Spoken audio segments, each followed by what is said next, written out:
பிரேஸ்தெல்லாம் எல்லாரும் எப்படி இருக்கீங்க? நல்லா இருக்கீங்களா? எல்லாரும் நல்லா இருப்பீங்கன்னு சொல்லி ஆண்டவருக்குள்ள விசுவாசிக்கிறேன்.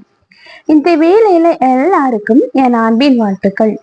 குறிப்பா பிறந்த நாள், திருமண நாள் காணுகிற ஒவ்வொருவருக்கும் என் அன்பின் வாழ்த்துக்கள். இன்னைக்கு சிந்தித்து தியானிப்பதற்காக எடுத்து கொள்ளப்பட்ட வேத வார்த்தை, உன் பிரச்சனைகள் மாற இந்த 3 செயல்களை செய். ஆண் பிரியமானவர்களே, வாழ்க்கையில ஏதோ ஒரு பிரச்சனை, ஏதோ ஒரு போராட்டம், ஏதோ ஒரு மனக்கவலை, ஏதோ ஒண்ணு உங்க மனசுல ரொம்ப பாரத்தை உண்டாக்கிக்கிட்டு இருக்கு. இந்த பிரச்சனை மாற நான் என்னதான் பண்ணணும்? என் வாழ்க்கையில இந்த பிரச்சனை மாறாதா? இந்த வியாதி மாறாதா? நான் எதிர்பார்க்கிற காரியங்கள் நடக்காதா?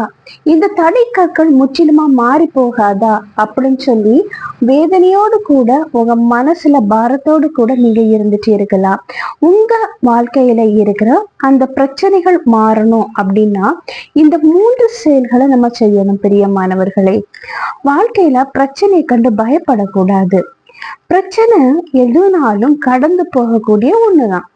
இன்னைக்கு இருக்கிற பிரச்சனை என்னைக்குமே நிரந்தரமா நம்ம கிட்ட இருக்கும் அப்படின்னு சொல்லி மட்டும் நினைக்காதீங்க. பிரச்சனைக்கு முடிவு உண்டு. அந்த முடிவு தேவனாகிய இயேசு கிறிஸ்துட்ட இருந்து வரும். எந்த ஒரு பிரச்சனை இருந்தாலும் ஆண்டவர் அந்த பிரச்சனைய ஒண்ணுமே இல்லாதது மாதிரி மாற்ற அவரால முடியும். அவர் ஒரு வல்லமையுள்ள தேவன். உங்க வாழ்க்கையில இருக்கிற பிரச்சனைகளை மாற்றுவாரு. உங்க கண்ணீரை துடைப்பாரு. அவர் ஒரு கண்ணீரை காண்கிற தேவனா இருக்கிறாரு. அதனால நீங்க வடிக்கிற கண்ணீருக்குள்ள பதில் கண்டிப்பா உங்களை நோக்கி கடந்து வரும். இப்போ அந்த பிரச்சனைய நீக்கிறதுக்கு உள்ள அந்த செயல்கள் என்ன அப்படின்னு சொல்லி பார்க்கலாமா? வாழ்க்கையில ஒரு பிரச்சனை வந்த உடனே நம்ம என்ன பண்ணுவோம் அப்படின்னா, மனிதனுக்கிட்ட ஓடி போகும். எப்படியாவது இந்த பிரச்சனையை நம்ம தீர்க்கணும் அப்படின்னு சொல்லிட்டு ஒவ்வொரு நபரையா போய் தேடி அலைவோம். இந்த நபரை பார்த்தா அந்த பிரச்சனை எனக்கு சரியாகுமா, இல்லைன்னா இந்த நபரை பார்த்தா என் பிரச்சனை சரியாகுமா அப்படின்னு சொல்லி ஒவ்வொரு நேரமும் அந்த பிரச்சனை கண்ட அந்த பிரச்சனையில இருந்து வெளியே வர மனிதர்களை நம்பி ஓடுவதுண்டு. அதுவும் குறிப்பா கிறிஸ்தவர்களும் ஆண்டவர் அறிஞ்சவங்களும் இதே மாதிரி நம்ம பண்ணுறோம். அப்போ இந்த பிரச்சனைக்குள்ள சொல்யூஷன் மனிதன் தருவான்னு சொல்லி மனிதன் மீது நம்பிக்கை வைக்கிறோம். இப்போ உங்க வாழ்க்கையில இருக்கிற பிரச்சனைகள் மாறணும்னா, உங்க கண்ணீர் போகணும்னா, முதல்ல நம்ம செய்யக்கூடிய காரியங்கள் ஆண்டவர் மீது விசுவாசம். முதல் செயல் ஆண்டவர் மீது விசுவாசம். ஆண்டவர் என்னுடைய வாழ்க்கையில இருக்கிற பிரச்சனைகளை மாற்றி போடுவாரு. நான் தனி ஆளா இல்லை, என்னோடு கூட ஆண்டவராகிய இயேசு கிறிஸ்து இருக்கிறாரு. நான் பயப்பட மாட்டேன். எவ்வளவு பெரிய பிரச்சனையா இருந்தாலும் அந்த பிரச்சனையை முற்றிலுமாக மாற்றி போடக்கூடிய அதிகாரம், வல்லமை ஆண்டவராகிய இயேசு கிறிஸ்துக்கு உண்டு. அதனால என்னுடைய வாழ்க்கையில இருக்கிற பிரச்சனை அத்தனையுமே மாறி போகும் அப்படிங்கிற ஒரு விசுவாசம் நமக்குள்ள வேணும். நம்மள பல பேர் என்னன்னா, பிரச்சனை வர்றதுக்கு முன்னாடி ஆண்டவர் மீது அளவு கடந்த விசுவாசம் இருக்கும். ஒரு பிரச்சனை வந்த உடனே முதல் டைம் இருக்கும், எப்படியாவது ஆண்டவர் என் தேவன் என்னுடைய பிரச்சனையை மாற்றி போடுவார் அப்படிங்கிற ஒரு விசுவாசம் இருக்கும். ஆனா நாட்கள் செல்ல செல்ல அந்த விசுவாசம் கம்மியாகி அவ்விசுவாசமா மாறி ஆண்டவர் இந்த பிரச்சனையை மாற்றி போடுவாரா, இந்த வியாதியில இருந்து எனக்கு சரியாகுமா, இல்லைன்னா நான் என்னைக்குமே இப்படிதான் இருக்கணுமா அப்படின்னு பல கொஸ்டின் நம்ம மனசுக்குள்ள வருவதுண்டு. உண்டா இல்லையா? வருதில்ல? அப்படி இல்லாம ஆண்டவர் என்னுடைய பிரச்சனையை மாற்றி போடுவாரு அப்படிங்கிற ஒரு விசுவாசம் நமக்குள்ள வேணும். 2வது, முழங்காலை மடக்கி ஜெபம் பண்ணணும். பாருங்க, ஆண்டவற்றை நம்ம பிரச்சனையை தெரியப்படுத்தணும். மனுஷனை நம்பி நம்பி ஓடி ஓடி மனுஷன்ட்ட போய் தெரியப்படுத்துவோம், மனுஷன்ட்ட போய் கண்ணீர் வடிப்போம். ஐயோ என் வாழ்க்கையில இப்படிலாம் நடந்துடுச்சு அப்படின்னு சொல்லி ஃபீல் பண்ணுவோம், அழுவோம், என்னெல்லாமோ பண்ணுவோம். ஆனா ஆண்டவர்கிட்ட அதை தெரியப்படுத்தணுமா? ஆண்டவருக்கு தெரியப்படுத்தணும்.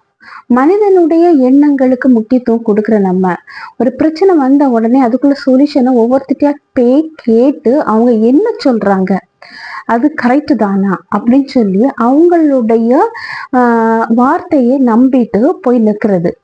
அப்படி இல்லாம நம்ம இந்த பிரச்சனைக்குள்ள தீர்வு சொல்யூஷன் ஆண்டவர் தருவாரு, அவர் என்ன சொல்றாரு அப்படின்னு சொல்லி அவருடைய பேச்சை கேட்க ஆயத்தமா இருக்கணும்.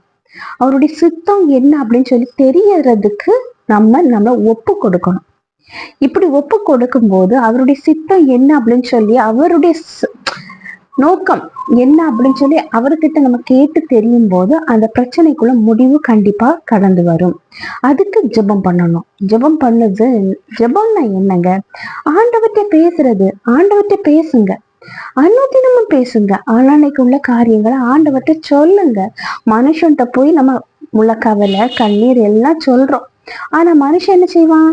நம்மகிட்ட கேட்டுட்டு கொஞ்சம் தள்ளி போன உடனே நம்மளை பத்தி இன்னொருத்தங்கிட்ட சொல்லுவாங்க. சில மனிதர்கள் ஆறுதல் சொல்லுவாங்க, ஆனா யாருக்கிட்டையும் சொல்ல மாட்டாங்க. ஆறுதல் சொன்னாலும் அந்த ஆறுதல் முழுவதுமா நம்ம கூடவே இருக்குமா அப்படின்னா இல்லைன்னு சொல்லுவேன். கொஞ்ச நேரம் இருக்கும், அதுக்கு பிறகு காணாம போயிடும். அப்போ நம்ம பிரச்சனைக்குள்ள சொல்யூஷனை தரது யாரு? ஆண்டவராகி இயேசு கிறிஸ்து. அந்த இயேசு கிறிஸ்துட்ட கேளுங்க. உடனே போய் யோசிக்கலாம், இயேசு கிறிஸ்துட்ட கேட்கணும்னா நிறைய பேர் என்ன ஊழியக்காரங்கிட்ட போய் கேட்டா பரவாயில்லையே. ஊழியக்காரங்க உங்களை மாதிரி உள்ள மனுஷன் தாங்க. நீங்க ஆண்டவர்கிட்ட ஜெபம் பண்ணுங்க. நீங்க ஆண்டவருடைய வார்த்தைக்கு இணங்குங்க. ஆண்டவர் பேசுறது நீங்க என்கிட்ட பேசுங்கப்பா அப்படின்னு சொல்லி கேளுங்க. ஆண்டவர் பாரபட்சமற்ற தேவன். அப்போ நம்ம பிரச்சனைக்குள்ள சொல்யூஷன் அவர் தர முடியும். அந்த விசுவாசம் பிளஸ் ஜெபம் ஆண்டவரோடு பேசும்போது நம்மளுக்கு இருக்கிற பிரச்சனைகள் முற்றிலுமாக மாறும். சரியா? அதுக்கு பிறகு மூன்றாவது உள்ள காரியம், நன்றி சொல்லுவர்களா இருங்க. ஒரு விஷயத்துல நமக்கு நிறைய நன்மைகள் கிடைச்சிருக்கும். அதாவது கடந்து வந்த பாதையில எத்தனையோ போராட்டங்கள், எத்தனையோ கஷ்டங்கள், எத்தனையோ அவமானங்கள் நான் பட்டிருப்போம். ஆனா அதுலெல்லாம் மாட்டாம அதெல்லாம் கடந்து வந்திருப்போம். எத்தனையோ வியாதிகள், எத்தனையோ சோதனைகள் எல்லாத்தையும் நம்ம நினைச்சிருப்போம், கடந்து வந்திருப்போம். அப்படி கடந்து வந்த நம்ம ஆண்டவருக்கு நன்றி சொல்றோமா? அதாவது இன்மைக்காக தேடுகிற மனிதர்கள் கூடிக்கிட்டே இருக்காங்க. அதாவது தேவைக்கு மட்டும் ஆண்டவரை தேடுறவங்கன்னு சொல்லுவேன். நமக்கு ஒரு தேவை வரும்னா ஆண்டவர் சமூகத்துல போய் முழங்கால் படிக்கிட்டு தேவையெல்லாம் ஆண்டவர்கிட்ட சொல்லி அதுக்குள்ள அற்புதத்தை பெற்றுக்கொள்றது. அதுக்கு பிறகு அற்புதம் பெற்றுக்கொண்ட பிறகு ஆண்டவரை விசுவாசிக்கிறது இல்லை, ஆண்டவருடைய பிள்ளையா மாறுறது இல்லை, ஆண்டவருக்கு முன்னுரிமை கொடுக்கறது இல்லை. ஃபார் எக்ஸாம்பிளுக்கு துறை சொல்றேன், ஏதோ ஒரு வியாதி, அந்த வியாதி சரியாயிடுச்சு அப்படின்னா நான் ஆண்டவருக்கு உண்மையா இருப்பேன் அப்படிங்கிறாங்க. ஆனா இல்லை, அப்போ வழி தவறி போறாங்க. அப்படி இல்லை பிரியமானவர்களே, நன்றி மிகுந்தவர்களா இருக்கணும், நன்றி உணர்வோட இருக்கணும். ஆண்டவர் அதை எதிர்பார்க்கிறார் வாழ்க்கையில.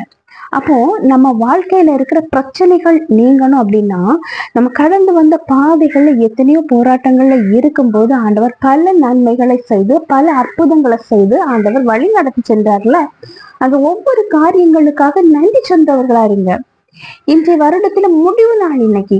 அப்ப இன்றைய நாள்ல ஆண்டவர் இந்த வருஷம் ஃபுல்லா நமக்கு எத்தனையோ நன்மைகளை செய்திருக்கிறாரு. எத்தனையோ பாடுகள்ல இருந்து கடந்து வர ஆண்டவர் கிருபை பாராட்டி இருக்கிறாரு. அதற்கெல்லாம் நன்றி சொல்லவர்களா இருங்க. நன்றி ஆண்டவருக்கு பிரியப்படுகிற ஒரு காரியம்.